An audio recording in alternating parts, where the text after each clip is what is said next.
Samantala, nagkaroon ng pagkakataong may benta ng mga magsasaka sa Caraga Region ang kanilang mga ani at lokal na produkto sa binuksang kadiwa ng Pangulo site sa kanilang lugar. Si Nora Molde ng PIA Caraga sa sentro ng balita.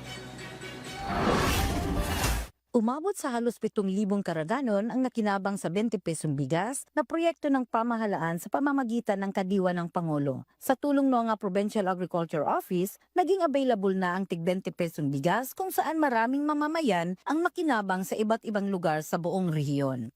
Isa sa mga natuwang benepisyaryo si Evelyn Lomili, 71 taong gulang na nagtitinda ng walis mula sa Buena Vista, Agusan del Norte. Nakabili siya ng 10 kilo ng bigas na may magandang kalidad sa abot-kayang halaga. Nagpaabot siya ng kanyang pasasalamat kay Pangulong Ferdinand R. Marcos Jr. at umaasang magpapatuloy ang nasabing proyekto. Pero gusto po ko Bongbong Marcos kay ang yang gisulti ibarato niyang bugas. So nagtambod gud siya sa Amarganam.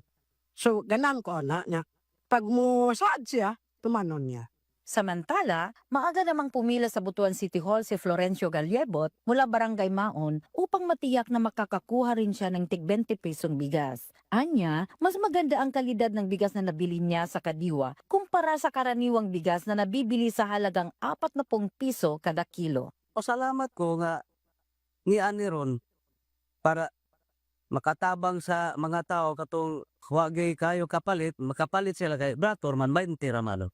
Binigyang prioridad din sa pagpila ang mga senior citizens, solo parent, buntis at persons with disabilities. Bilang suporta rin sa mga magsasaka, nagkaroon sila ng pagkakataong maibinta ang kanilang mga ani na produkto sa isinasagawang kadiwa ng Pangulo. Sa 20 pesong bigas at pagbubukas ng merkado para sa lokal na produkto, ramdam ang ginhawang hatid ng kadiwa ng Pangulo sa mga mamimili at magsasaka sa Caraga Region. Mula sa Philippine Information Agency Caraga, Nora Lanusa Molde.